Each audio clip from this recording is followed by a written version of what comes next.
electronic age. In this edition, University Computer Games. The computer giants dig in on campus, hoping for future dividends. Also, a report on SoftCom, the recent software expo in New Orleans. Later, a look at laser art in the Great Northwest and new tech billboards in Texas. All this and more in this edition of the New Tech Times. The New Tech Times is brought to you through a grant from Wausau Insurance Companies. Times change. Wausau works.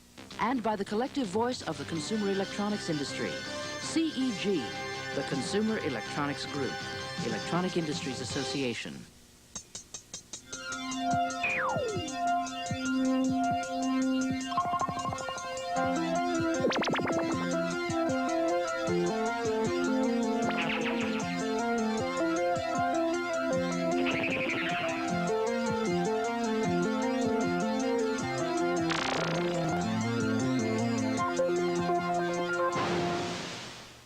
Hello, I'm Nicholas Johnson.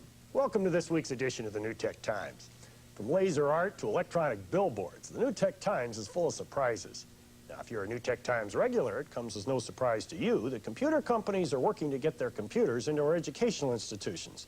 We've reported this to you before. Brand loyalties developed young can pay handsome dividends. As college graduates, these students may be influencing the computer purchases of the firms and institutions they work for, as well as spending their own dollars. That's why many products are distributed on college campuses. So why not computers? All across America, colleges are making their choices.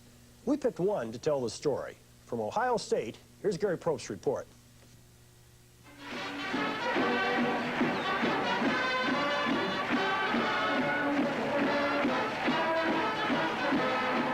College life, it's football games, mingling with co-eds and hitting the books. Such activities are part of what a major university like Ohio State is all about. Among the traditional scenes, you will also find an increasing number of students working on computers. There's a reason for that. Computer companies are rushing to put their products on campus with the drive and agility of a Buckeye halfback.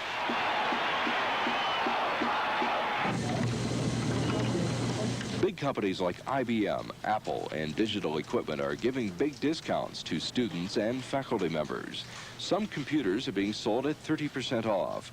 Others are simply being donated to the college for a number of reasons. It's a tax write-off. It encourages new ideas for the use of the computer. And a donation or discount puts the machine in front of students. The trade-off is that people from computer companies hope alumni will support their products when former students enter the business world. You bet. I don't think there's a company out there that's giving away a computer that doesn't do it because they want more business. I think there are certain exceptions to that, but in general, it's a planting the seed kind of an approach, and I think the theory is that if they get the computer out there, they get the students using it, the faculty understanding it, that when the university or college gets ready to buy more, that'll be a logical choice.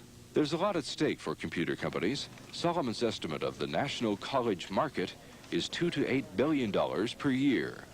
At Ohio State, George Boffman negotiates cooperative deals between computer firms and the university. Well, I think it's a mutually beneficial program. I think that to the extent that the universities are being used, let's say by, say manufacturer A decides that this particular campus is going to have all of their equipment. I've not known any university who has ever signed an exclusive contract with any manufacturer to say, we're only going to use yours. Many campuses like Ohio State are being inundated with computers. That raises the question of what should be done with them. Some academics at OSU want to require computer theory course for all freshmen. That proposal is causing heated debate. One might take the position that in order to be a well-rounded, educated individual, you should really understand how a computer works on the inside. You should understand what goes on in there to produce these results. And on the other hand, a person could take the position that I don't really want my student to have to know all that. All I want my student to know is that this computer's here, it's a tool, you do this and you get that out. Sort of a black box approach. Some professors believe that requiring computer courses would be overzealous. Dr. Russ Scaverill has been teaching the use of computers in genetics for years. He says learning the basics of a computer is no big deal. That kind of approach sort of assumes that there are students out there who will know absolutely nothing about the computer, you know, that they've never even heard of it. I don't know if that's true. I think most college students have some awareness of the computer. And maybe if there is a student that is genuinely unaware. I mean, it's like saying students are unaware of traffic lights. I find that hard to believe. You know, we see them all the time. But students at Ohio State appear to support mandatory computer education. I think it's a good idea. I'm signed up to take my first computer course next quarter, and I think it'll help me just as an overall background in life. My major is phys ed, and I know right off that I won't be doing a lot of computer work in that field to begin with, but later on in life I may want to branch off and have that background to help me out. Well, it could help you, I guess. A lot of classes anymore, they have computerized tests where you can take the test once and then go back and at your own time when you're ready to take the test again, go back to the computer, call it up, take the test.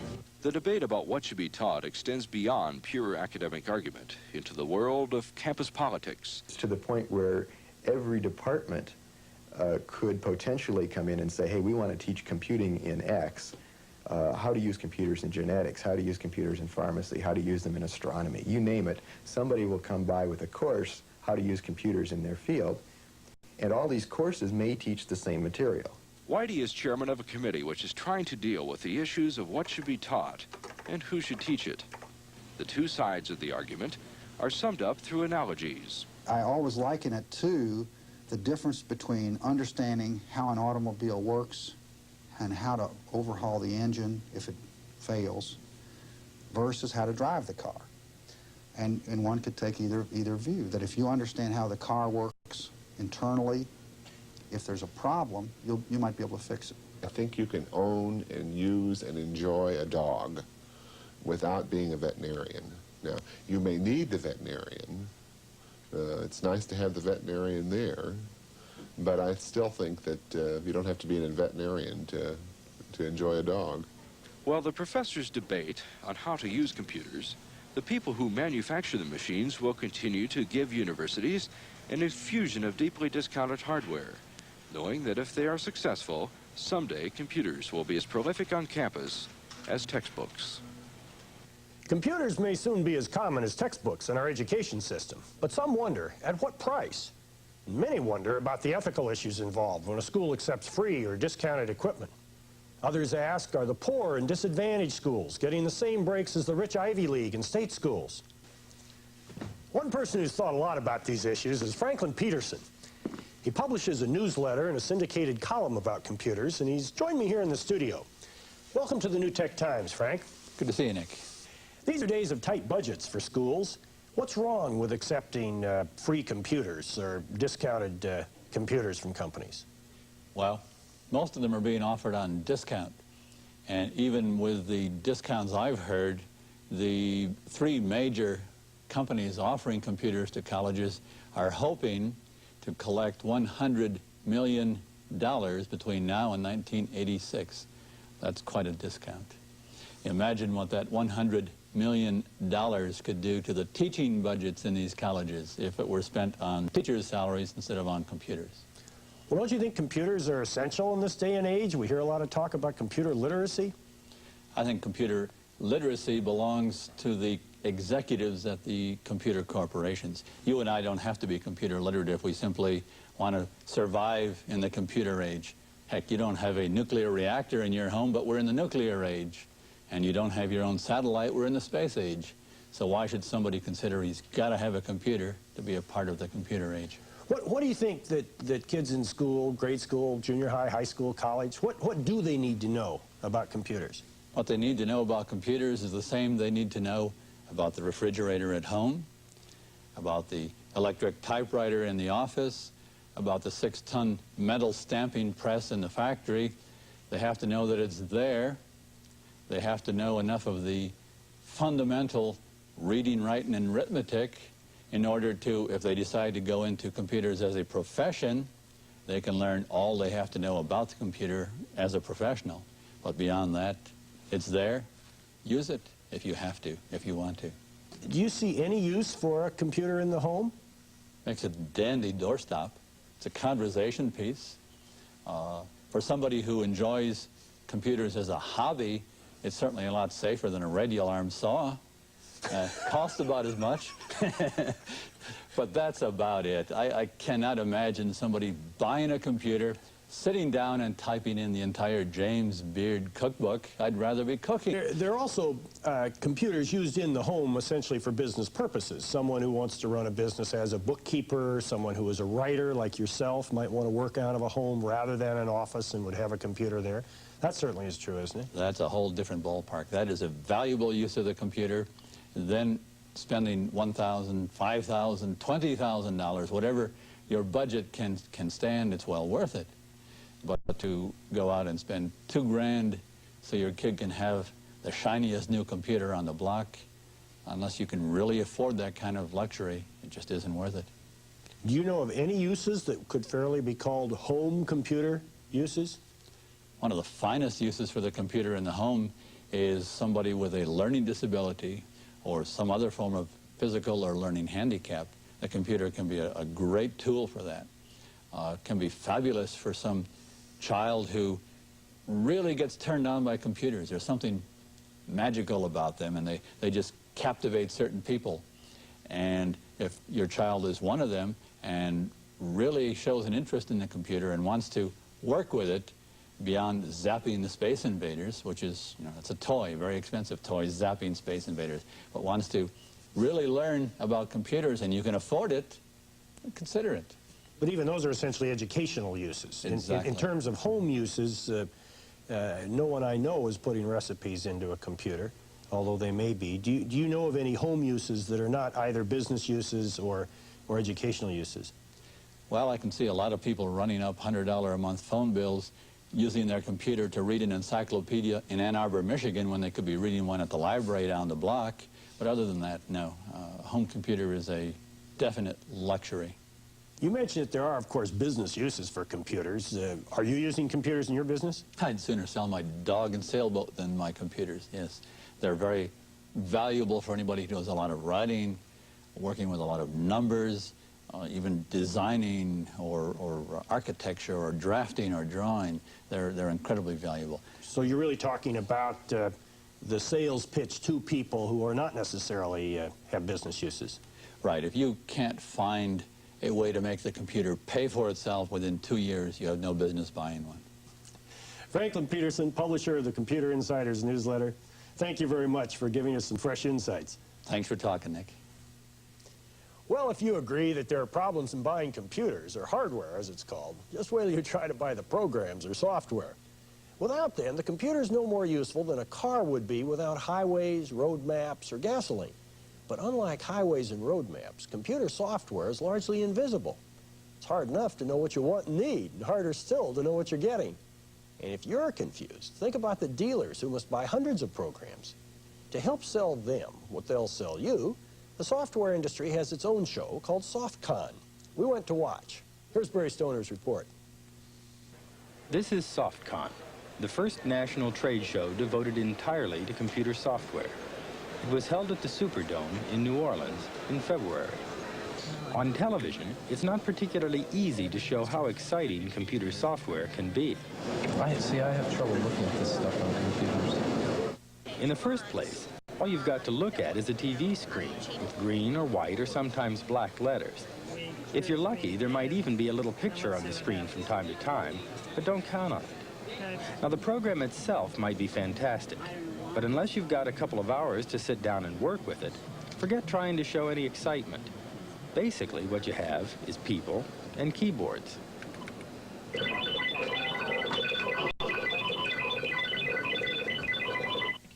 Even software manufacturers at SoftCon were faced with the problem of making a computer program appear instantly exciting enough to get your attention.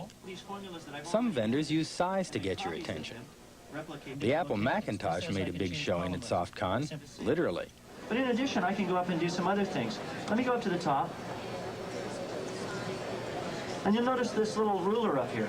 This is where we do all... For a company that's trying to present a very compact personal computer, It seems strange that they would use a gigantic demonstration model. Maybe they're trying to compensate for having such a small screen on the real Macintosh. Other manufacturers try to entertain you. We enable you at Informix to look at your data from many different angles so that the information you need is right at your fingertips. We call it database dexterity. Anybody who can juggle and talk computerese at the same time deserves some attention, regardless of what she's selling.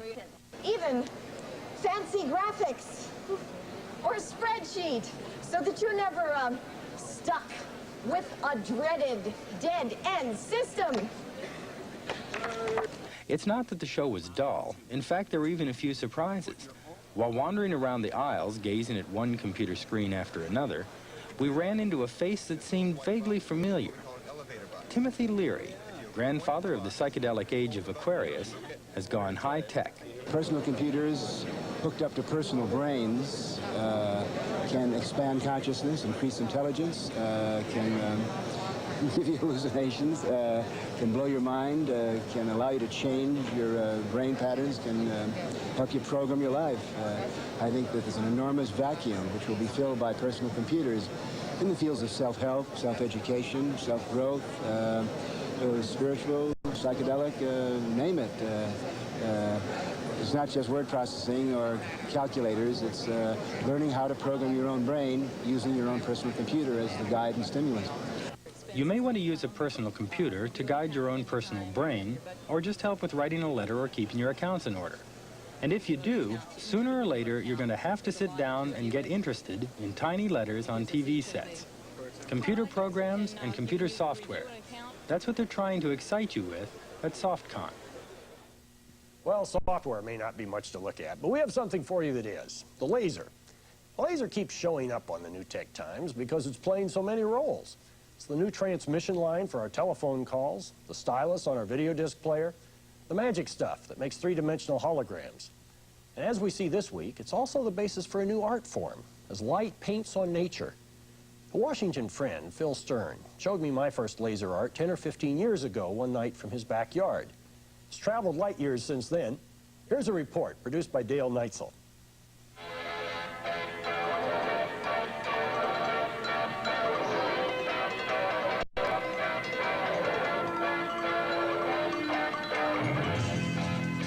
Lasers themselves can actually create images of enormous size. I've created images on cliffs and mountains and on clouds that were, I know they were a mile in diameter.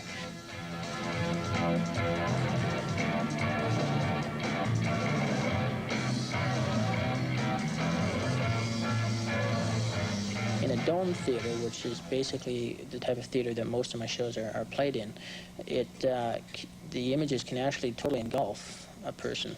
It means it's not only above them, it's all around to their sides, and that's an effect that you can't see really on any video screen or in film. Floyd Rolfstad is owner and designer of Laser Fantasy Productions. His unique rainbow laser projection system allows artists to realize an entirely new medium in which computers and laser technology become the tools of the artist. You can get all sorts of different things just by mixing frequencies, changing their phase. Mike Padilla is a laser artist, working with one of Floyd's laser projectors at Seattle's Pacific Science Center. So we have a total of 5 scanner sets, and we can put a total of 5 images up there on the screen. And it's all controlled electronically on this board here. Some of the images come off the tape machine, and they're routed through the board, and then I control them and move them around up there on the screen. Well, you're looking at just a dot right now. It's just a single beam. And so what I do is I get this dot, and I'll move it around very slowly with an oscillator. Right now, it seems to be moving in a straight line.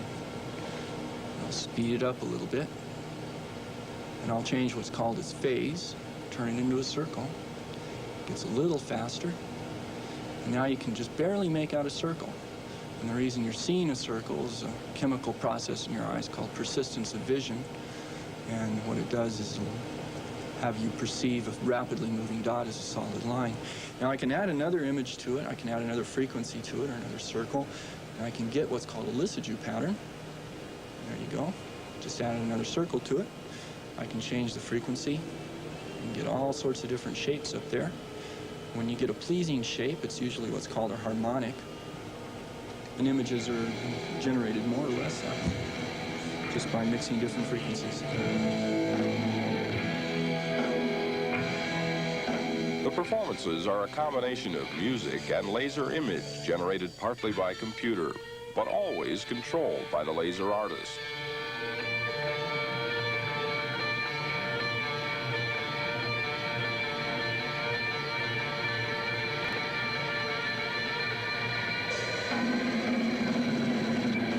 Well, that's what we call a laser projector. Essentially, it has a laser in it. In this case, it's called a krypton laser. So it starts with the basic laser, which emits a pencil-thin beam of light. From there, we have to take that white beam and split it up into those 4 individual colors. And then these 4 individual beams, red, green, blue, and yellow, are then directed to what we call scanning devices.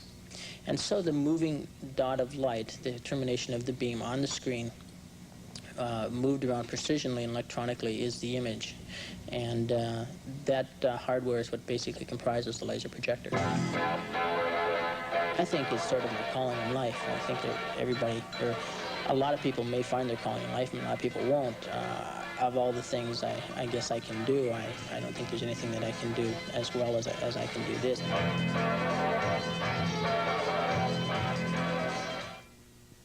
Lasers may be able to paint the sky, sort of the way God might have done if he or she had had the electronics. But when you're driving along the highway, you're more likely to be looking at billboards. As you may have guessed by now, the New Tech Times is making its mark in that medium of expression. When I was attending the University of Texas, I learned that Texans were proud of having the biggest of everything, including the world's largest bass drum and the marching band. They also bragged about the world's largest billboard somewhere outside Austin. Well, the eyes of Texas are now upon the world's most high-tech billboards, focused from Dallas. Here's a report. Now, you may not like the idea of billboards scattered over the countryside cluttering up the scenery, but you've got to admit that even with the efforts of Lady Bird Johnson to beautify America by limiting them, billboards seem more visible now than ever before. And with all the roadside signs, the problem of how to catch your eye remains one of the greatest challenges for billboard advertisers. The plain old sign just doesn't have the oomph it takes to grab the attention of speeding motorists away from the flow of oncoming traffic. So the creators of roadside advertising have used every trick in the book to get their message across. The trouble is that as billboards became more and more expensive, it became impractical and costly to change the look of the ad or update information quickly. Just when the horizon looked bleak for the billboard advertising business, a new idea arose from the same state that brought you Lady Bird Johnson. We really feel that we will change the face of the outdoor advertising business as we know it today. What if you take a slide like the ones you see at home, then get a slide projector with a powerful bulb and project the picture? I mean, really project the picture. Basically what we're doing is we're making this particular ad right here the size of a billboard. That's the idea behind Cinema Billboards of Dallas, Texas, and they think they've got a better idea.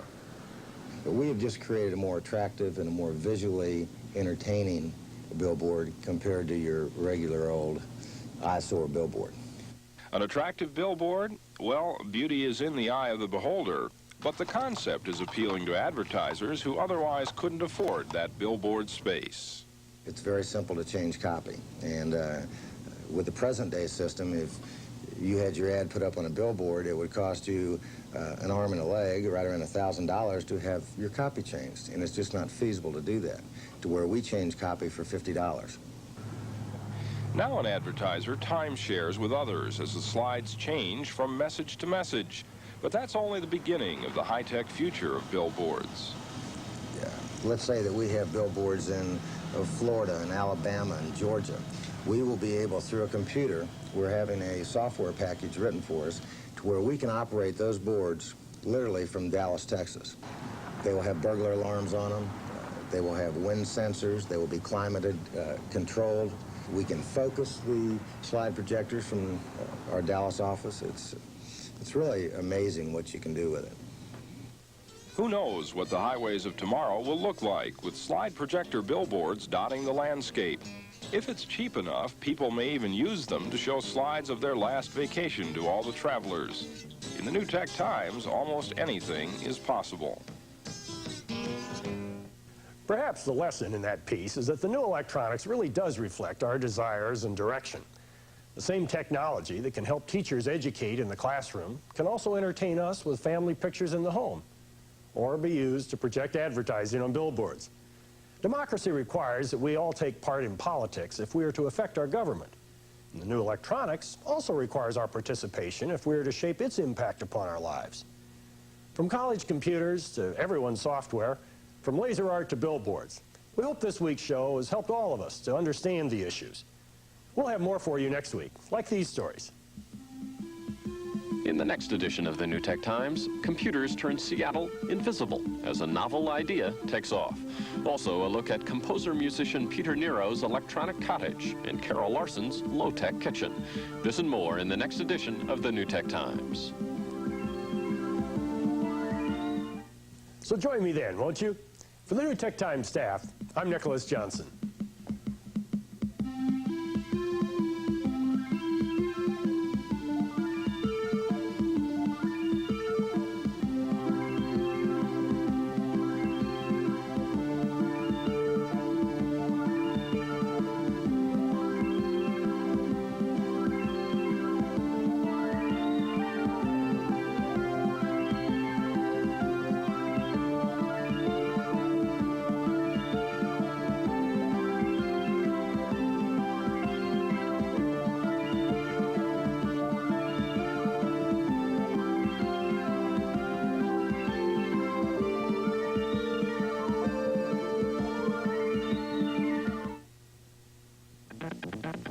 The New Tech Times has been brought to you through a grant from Wausau Insurance Companies.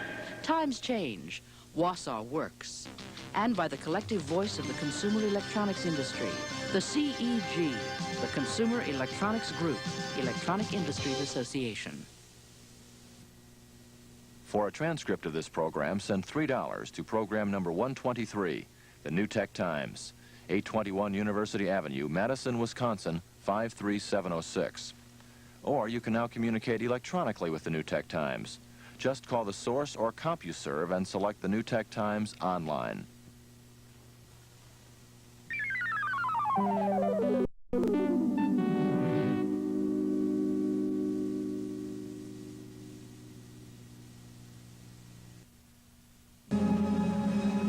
The whale shark, one of the largest creatures in the world, lives in the waters off Baja California.